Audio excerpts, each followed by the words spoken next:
Bonjour à tous mes abonnés, aux frères et sœurs et aux amis. Je vais vous expliquer ce qui m'est arrivé sur ma chaîne, d'accord? Je vais vous dire directement ce qui s'est passé. Voilà, il se trouve que Lolo Fora dit Laura, hein? Elle est venue m'écrire non, juste le mot non, sous ma dernière vidéo, voilà. Celle d'avant, celle-là qui va apparaître évidemment. Ma dernière vidéo que j'ai faite. Elle m'a écrit non, alors je lui ai écrit, pourquoi tu dis non? J'ai écrit plusieurs trucs. Et pas moyen de poster mon écrit, ça refusait. Ça refusait de mettre mes écrits. J'aimerais savoir par quelle magie elle arrive, enfin par magie ou par... peu importe, je m'en bats les steaks. C'est moi la patronne sur ma chaîne, alors j'aimerais bien qu'on m'explique comment qu'on peut m'empêcher d'écrire à ceux qui viennent m'écrire, hein? C'est moi la patronne sur ma chaîne. Ouais.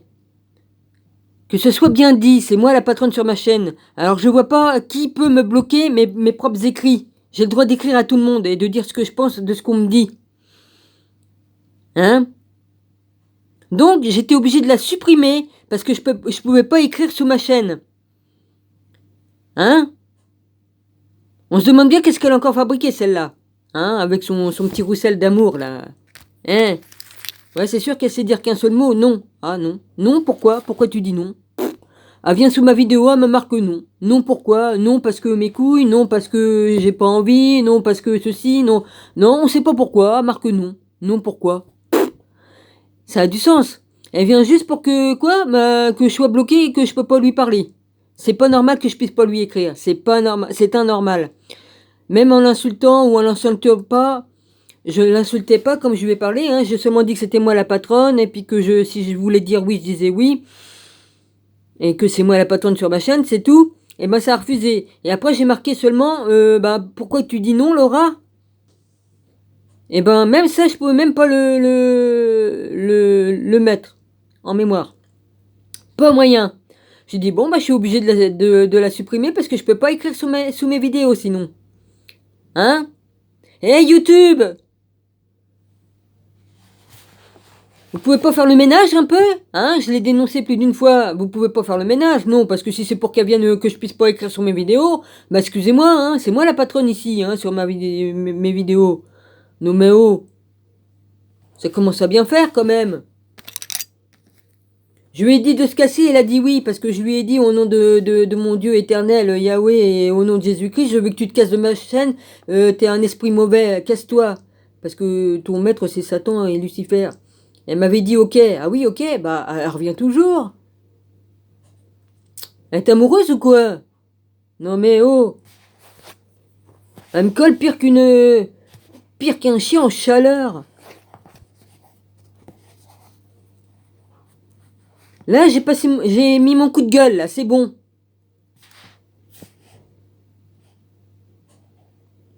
J'ai aucune haine YouTube, hein, mais j'ai le droit de gueuler hein, quand même. Hein. C'est moi la patronne sur ma chaîne et on vient pas me dire non, non, pourquoi? Bah, si on n'est pas d'accord pour ce que je dis dans mes vidéos, qu'on me le dise. Qu'on me dise pourquoi, on me dit non. C'est quand même normal, hein. Et je vais discuter avec des amis, puis je vais dire non. Alors il va me dire, bah tu me dis non, pourquoi? Puis je réponds pas. Puis je peux pas y répondre parce qu'on me bloque. Et il est rend de la Baltique. Franchement, Caliste. Comment ça m'énerver ça, sérieusement. Oh, on va en faire un jeu. Oui, ben écoute, hein. Tu récolteras tes fruits, ma cocotte, hein. T'es bien gentil. Hein, elle vient plus me dire des saloperies, elle vient plus me dire tout un tas de trucs, mais elle a trouvé autre chose pour me faire chier, me bloquer. Mais ça peut te coûter cher, hein, parce que t'as pas le droit de faire ça, hein. Ouais.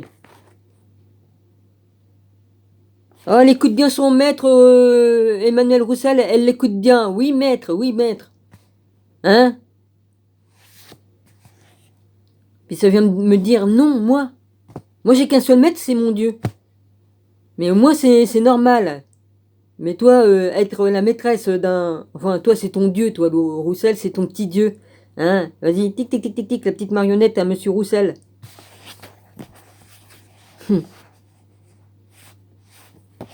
Voilà, tout est dit.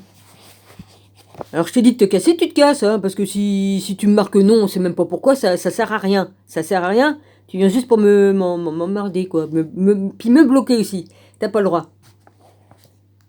Moi j'ai le droit de te bloquer, parce que tu m'as embêté plus d'une fois à m'écrire tout un tas de conneries.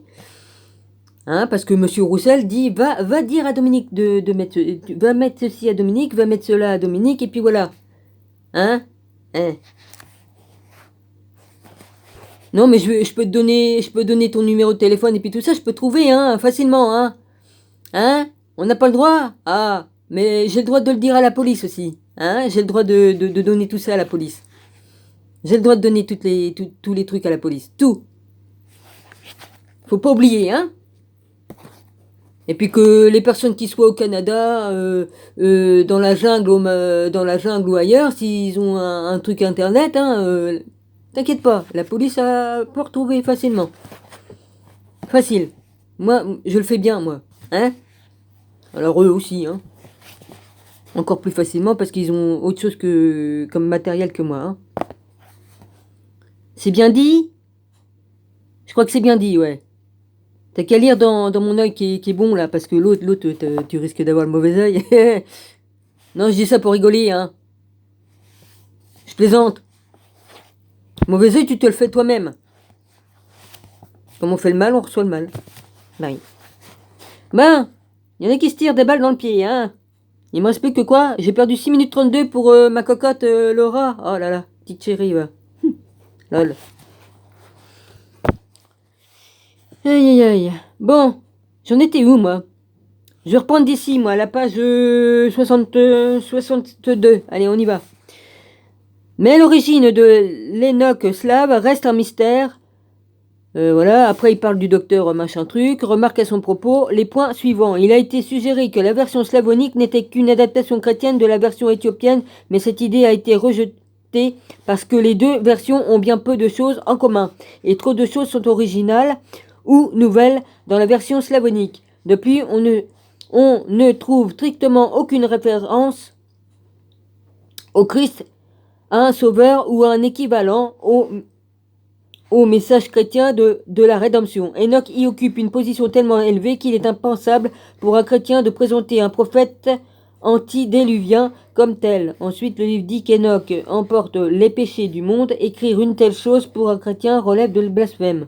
Je vous signale, les chrétiens, que vous n'existiez pas à l'époque de cette façon. Hein, les vrais chrétiens, c'était ceux qui suivaient Jésus. Oui, Marie-Madeleine, les 12 apôtres, puis d'autres, hein. Il y avait les Esséniens et puis il y avait puis d'autres personnes, hein. Bon. D'un autre côté, la version slavonique est très très loin d'être un texte supportant le judaïsme. Il n'y a aucune mention à Abraham, Moïse, David, etc. Le texte n'insiste pas plus sur une race spéciale, une loi particulière, l'observation du Shabbat ou l'obligation de la circoncision. Enoch efface tous les autres prophètes et son texte devient la Torah. Mais la Torah de l'Enoch slavonique n'est pas une liste de lois et de rites religieux, mais un simple rappel d'une foi monothéiste dans le Créateur, avec des règles éthiques aussi simples que pratiques pour vivre une vie droite, et écrire cela pour un juif revient également à un blasphème. Dieu nous a donné la Torah avec les 10 commandements et puis toutes les lois du Shabbat et tout ça et ils l'ont écarté. Alors qu'on devait le suivre, le calendrier d'Enoch, c'est le bon, et on devait suivre tout ça, c'est tout, il y avait que ça qu'à faire. Alors, en prenant tous ces éléments, nous avons ce que Charles je dis pas son nom, appelle son énigme. Cette énigme, certains spécialistes évitent de la présenter au public car elle pose trop de problèmes. Témoin, l'introduction de la version slavonique du livre d'Enoch dans la Pléiade de Gallimard, volume des écrits intertestamentaires par Philonemco. Nenko ou Nanko, c'est E-N-K-O à la fin. On a tenu compte de la notation faite par Vaillant pour son édition, mais l'on a surtout cherché à mettre en valeur le caractère authentiquement juif du livre des secrets d'Enoch. Mon rabbi, t'as pas lu ce que je t'ai envoyé là où tu sais. Je t'ai envoyé un cadeau plus des écrits dans lesquels je te mets des explications, mon rabbi. Si toutefois tu vois ma vidéo. Merci. Je te bénis, hein, ainsi que les frères et sœurs. Je sais même plus si je l'ai dit au début parce que j'étais tellement en boule que vas-y, fallait que ça sorte, hein. D'abord, la version traduite par André Vaillant n'est pas marquée par les rédacteurs juifs. Ensuite, Philon Nanko commet ici une bourde assez curieuse pour un spécialiste à ce niveau. A-t-il oublié que les juifs ne connaissaient pas les anges avant leur exode à Babylone? A-t-il oublié que Gabriel, Michael, Raphaël et Uriel ne sont apparus dans les textes hébreux qu'après leur libération de -516?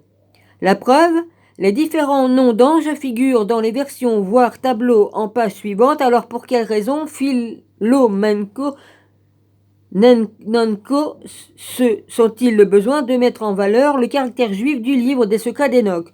Pour André Vaillant, comme pour le professeur, ce texte n'est définitivement pas d'origine hébraïque. Le manuscrit d'Uvarov serait-il le plus proche du texte initial sumérien? Alors, 64 pages, 49 in Enoch ten prophète de Ronald G. von Kultin. Ouais, bah c'est en anglais. De toute façon, Enoch c'était un des plus grands prophètes avant Moïse. C'était son grand-père. Hein, Enoch était le grand-père de Moïse. Ils l'ont écarté.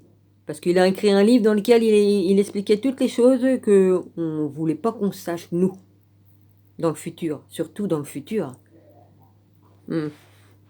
C'est pour ça qu'ils ont brûlé, hein. Ils ont brûlé pas mal d'établissements dans lesquels il y avait les livres, mais il y en a qui ont pu recopier, hein.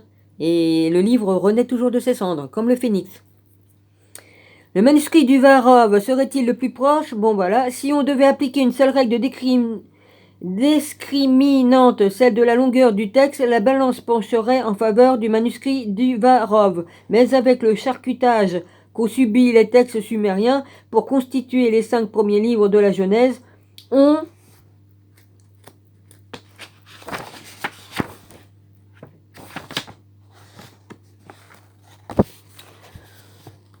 ne sait plus de quoi penser, hormis le livre d'Enoch, a obligatoirement subi le même traitement, mais aurait-il pu nous parvenir autrement? Tableau des noms angéliques par ordre d'alphabétique. Enoch, éthiopien. Shemiaza, Arakib, Aramiel, Kokabiel, Tamiel, Ramiel, Daniel, Ézéchiel, Barakiel, Azaël, Batariel, Ananiel, Zakié.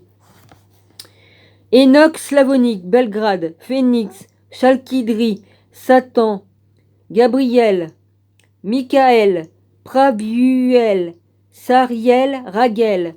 Enoch slavonique, Uvarov, Gabriel, Michael, Vreveil, Arioch, Marioch, CH au bout. Enoch slavonique, Pléiade, Gabriel, Michael, Vreveil, Semei, Razouille, ou Razouille, non, Razouille. Il y a IL au bout, O-U-I-L. Suite de la liste des noms de Enoch éthiopien. Sasapel, Satariel, Stouriel, Yumeyal, Arazeyal, Azazel, Amisira. Azazel, ange déchu. Il est dans le puits, là, il attend. Il est en punition. Amisira, Armaros, Kokabiel, Asdaniel, Michael, Uriel, Raphaël, Gabriel, Azaria, Lor, Ragel, Zarakiel, Rameiel, Zotiel, Fanuel, Artikifa, Armen, Ramial. Là, c'est avec un E, avec un chapeau chinois sur Armen. Nakel, Azazel, Armoros, Barial, Bazarael, Arnanael, Touriel, Simapiciel, ou Ziel, parce qu'il n'y a qu'un S, je sais pas. Yetariel, Tamael, Tariel, Ramael, Yekon, Asbeel, Gabriel, Penemuel, Kasdeya, Kasbel, BKAKL, BKAKL, Melkiel, Elimelech, Bakael, il y a un trait de, il y a une virgule. Bek, BK, BEQA, virgule, puis après AK, et il y a il y a une virgule en haut, là, je sais plus comment on appelle ça, et puis il y a EL après. Mekiel, Elimelech, Meleyak, Narel, Amarel, Yasura, Sael, Lumiel, Bekiel, Zebeksael, Eliosef, Elimelech, Kedael, Keel, El et Aphael. Voir aussi le dictionnaire des anges de Gustave Davidson qui dresse 4000 fiches, édition Jardin. Celle-là, je l'ai et je l'ai. C'est là-dedans que j'ai tout. Lire la version slavonique de Belgrade, celle de d'Enoch, dialogue avec Dieu et les anges, revient à s'installer à demeure dans une fumerie d'opium tant qu'elle est mystique. Celui-là décrit Enoch ou pas, source intermédiaire ou non, a vécu une véritable expérience aux frontières de la mort. C'est vous qui avez fumé l'opium, non? C'est comme si vous disiez que Dieu a fumé l'opium en faisant le monde? Non mais c'est n'importe quoi là, vas-y hein. Le livre d'Enoch, celui que Jésus lisait, il est sacré ce livre-là. Vous avez pas honte? Non mais franchement. Ah dis donc. Rencontrer ce personnage lumineux, d'où parlent tous les rescapés du NDE. La version je pense que j'ai bien compris qu'est-ce qu'il disait, parce que bon, lire la version slavonique, ah oui, de Belgrade, celle d'Enoch, dialogue avec Dieu et les anges, revient. Bah, dialogue avec les. Bah, c'est celui-là, l'autre, dialogue avec les yeux. Oh, bon, c'est le blanc, là, le blanc qui est sacré. Celui-là aussi, hein. Mais je vois pas pourquoi qu'il critique. Enfin, bref, chacun fait ce qu'il veut. Ta gueule, toi, de taper sur tes gamelles, là. J'ai le droit de parler, parce que toi, la nuit, tu vis la nuit, toi. Vas-y.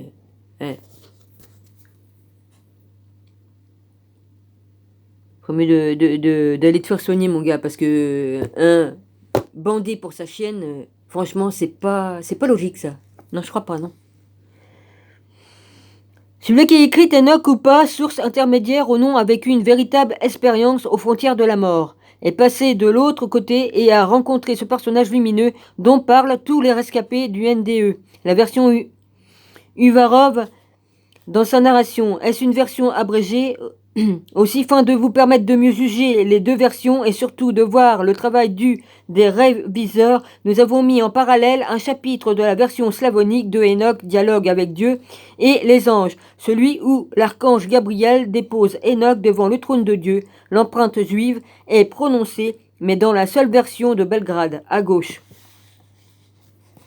Excusez-moi pour avoir parlé de l'autre, mais tant pis, je dis des vérités. Donc, je crois pas que Dieu va m'en vouloir de dire des vérités sur l'autre, là, l'autre malade. Hein? Vu ce que j'ai entendu, ouais, j'en ai parlé à mon rabbi à un endroit secret, là où j'écris. Ouais. Et encore, j'ai pas osé dire qu'est-ce qu'il a dit. Non, même pas. J'ai pas envie de salir les yeux de mon rabbi avec des écrits, bordel de merde. Dans tous les cas, le livre d'Enoch est bien le livre le plus mystérieux de tous les temps parce qu'il a été le premier à raconter une expérience aux frontières de la mort.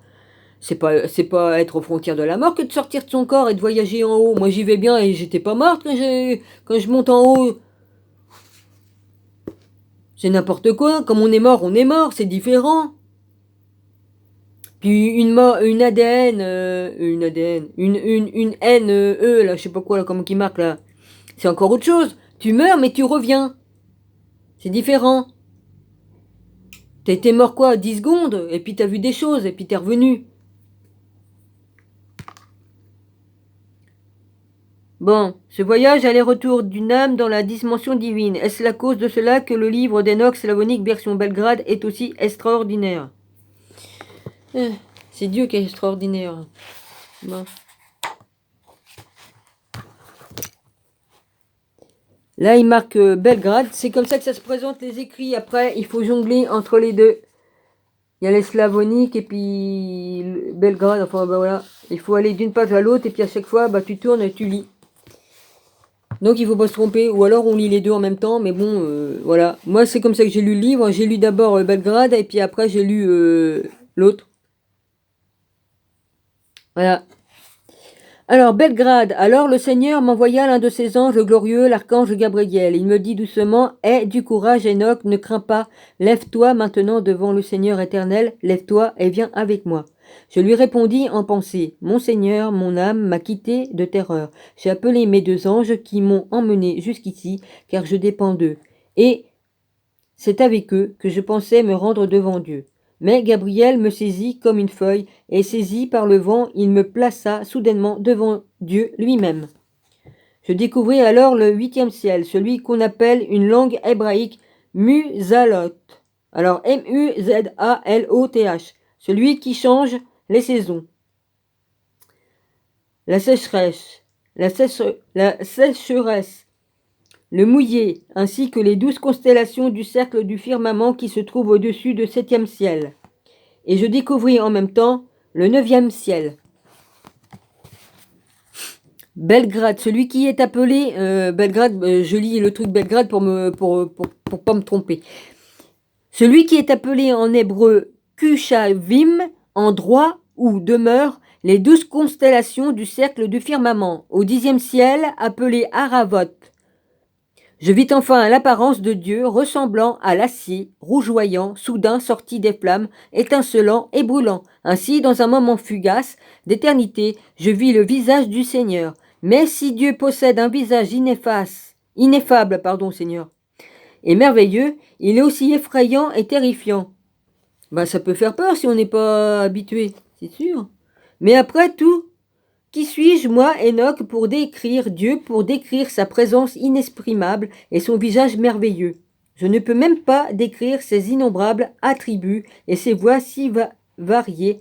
Son trône est extraordinaire et de toute évidence non conçu par les mains. J'arrive à peine à décrire les chérubins et les séraphins et leurs chants incessants. Bah oui, ils glorifient Dieu nuit et jour. Je suis encore d'où? C'est encore Belgrade, là? Ah oui. Oui. Je me prosternai devant Dieu. Alors par ses lèvres, il me dit, « Aie du courage, Enoch, n'aie pas peur, lève-toi et tiens-toi devant moi dans l'éternité. » Soudain, l'archistratège Michael m'a soulevé et m'a déposé devant la face du Seigneur.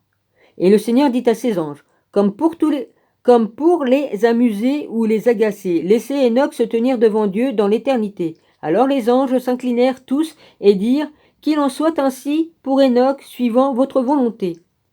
Dieu s'adressa alors à Michael, enlève les vêtements terrestres d'Enoch, oins-le avec mon ongle divin et habille-le des vêtements de ma gloire. Michael exécuta la demande du Seigneur et recouvrit mon corps de sainte huile et m'habilla. L'ongle avait l'apparence d'une lumière puissante. Et son contact me fit l'effet d'une rosée matinale avec une odeur agréable et douce. Puis je commençais à briller comme un rayon de soleil. Je me regardais moi-même et découvris que je m'étais transformé en un être glorieux, comme ces anges qui se tiennent devant Dieu. Puis Dieu appela Pravuil, l'un de ses archanges. La particularité de cet être de gloire est sa connaissance plus rapide que celle de tous les autres archanges qui rédigent les volontés de Dieu. Le Seigneur dit à Pravuil, apporte-moi les livres de ma bibliothèque ainsi qu'un roseau pour écrire. Oh, ta gueule, toi, en bas. Je crois que la légion qu'il a en lui, ça lui plaît pas que je lise le livre. Ça doit être ça. Et donne à Enoch, donne-lui également les livres de ton choix, ceux qui réconfortent. Ainsi qu'un roseau pour écrire, donne-les à Enoch, donne-lui également les livres de ton choix, ceux qui réconfortent. L'archange Pravuil m'expliqua alors le fonctionnement du ciel, de la terre, des océans, de tous les éléments naturels, et il me donna les détails. Ah oui, il faut pas que je continue là-dessus, parce que sinon je mélange tout. Les détails. Je suis sur le bon, là. Me donna les détails du tonnerre.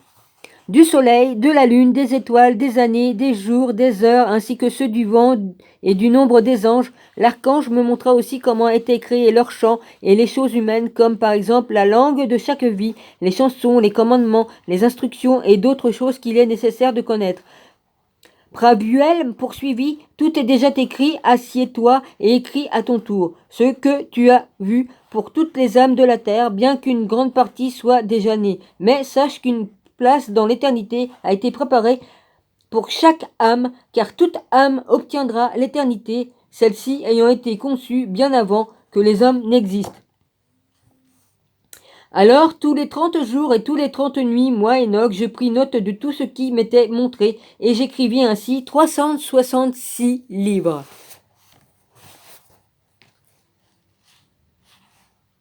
Dieu me parla soudain et me dit, Enoch, viens et assieds-toi à ma gauche, à côté de Gabriel. Je me prosternai devant lui, et sa voix s'éleva. Enoch, mon bien-aimé, tout ce que tu vois, toutes ces choses achevées, je te le dis bien, j'ai tout créé de rien. J'ai créé des choses visibles, des choses invisibles. Écoute bien, Enoch, et entends mes mots, car même à mes anges, je n'ai pas révélé mon secret, pas plus que je ne leur ai expliqué leur gloire, ou ma réalité infinie, pas plus qu'ils ne comprennent ma création que je t'explique aujourd'hui.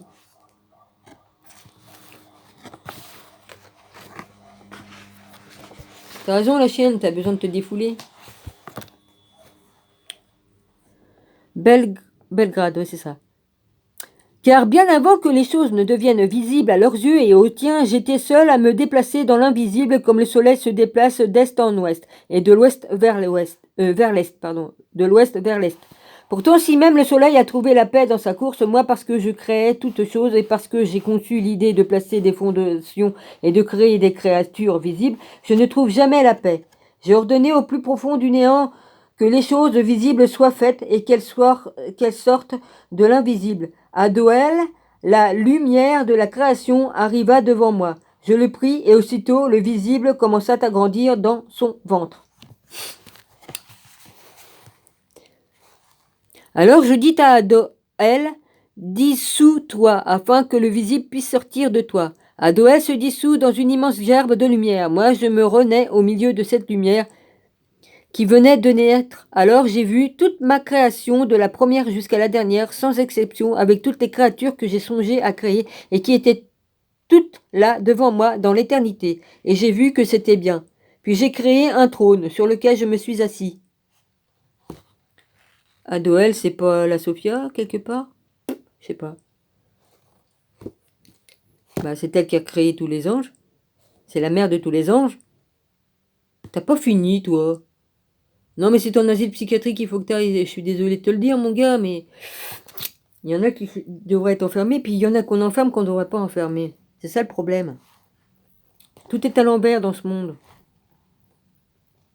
Et j'ai vu que c'était bien, puis j'ai créé un trône sur lequel je me suis assis, et j'ai ordonné à la lumière, va encore plus haut au-dessus de mon trône, afin que tu sois la fondation des plus grandes choses visibles. Mais au-dessus de la lumière, il n'y avait rien d'autre, alors je me suis incliné et j'ai regardé du haut de mon trône.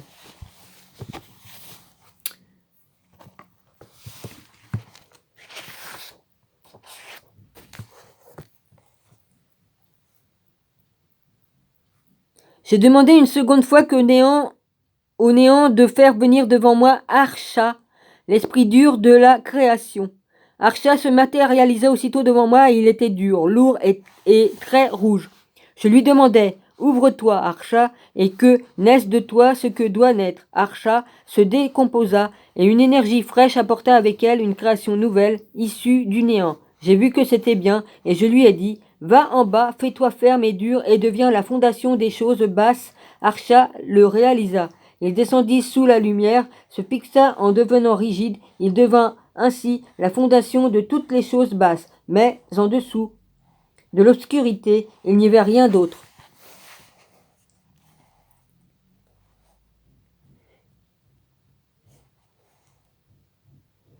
Non, là faut pas que je lis là c'est l'autre partie ça qui. Et j'ordonnais alors qu'une autre chose soit prise en même temps de la lumière et du néant. Je lui dis, deviens épaisse, elle devint telle, et je la propageai alors avec de la lumière sur l'obscurité en dessous de la lumière, et cette chose devint eau. Je rendis l'eau ferme, mais sans fond, et j'ai créé les fondations de la lumière autour de l'eau. J'y ai ajouté 7 cercles, 7, chiffre 7, de l'intérieur, en donnant à l'eau l'apparence du cristal, c'est-à-dire comme du verre. Aux autres éléments, je leur ai montré à chacun sa route comment aux 7 étoiles du ciel, et j'ai vu que c'était bien. Mais j'ai séparé la lumière de l'obscurité de l'eau, et j'ai dit à la lumière qu'il y aurait un jour, et à l'obscurité qu'il y aurait une nuit, et il y eut un soir et un matin pour le premier jour. J'ai continué en rendant le premier cercle fermé et dur.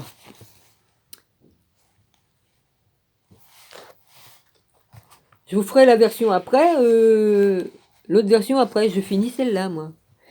Belgrade, je fais exactement ce que j'avais fait sur mon ancienne chaîne. Ensuite, j'ai pris eau basse qui s'y trouve sous le ciel, les ai réunis et fait en sorte que ces eaux se rassemblent d'elles-mêmes et que le chaos devienne sec. C'est ce qu'il advint. Au milieu des vagues, j'ai créé des rochers immenses et durs et je les ai empilés pour avoir du sec, et le sec, je l'ai appelé la terre. Au milieu de la terre, on trouve l'infini que j'ai baptisé l'abysse. Alors j'ai rassemblé à nouveau la mer dans un seul endroit et je l'ai attachée avec un joug.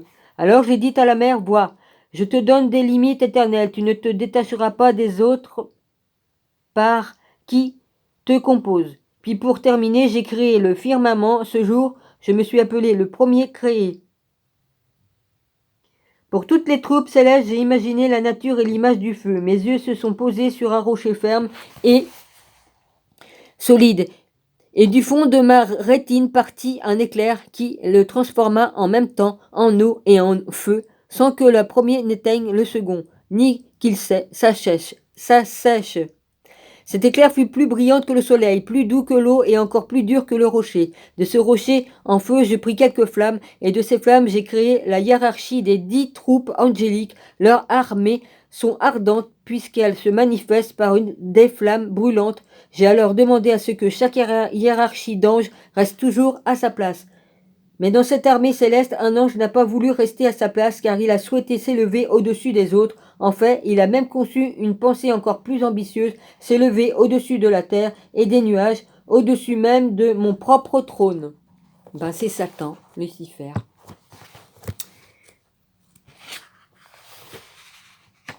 Eh oui, prétentieux. Il a imaginé que son pouvoir serait alors égal au mien, alors je l'ai éjecté de mon paradis et tous ses autres anges avec lui, et il vola continuellement dans les airs au-dessus de l'infini. Au troisième jour, j'ordonnai à la terre de faire croître des arbres immenses et merveilleux, des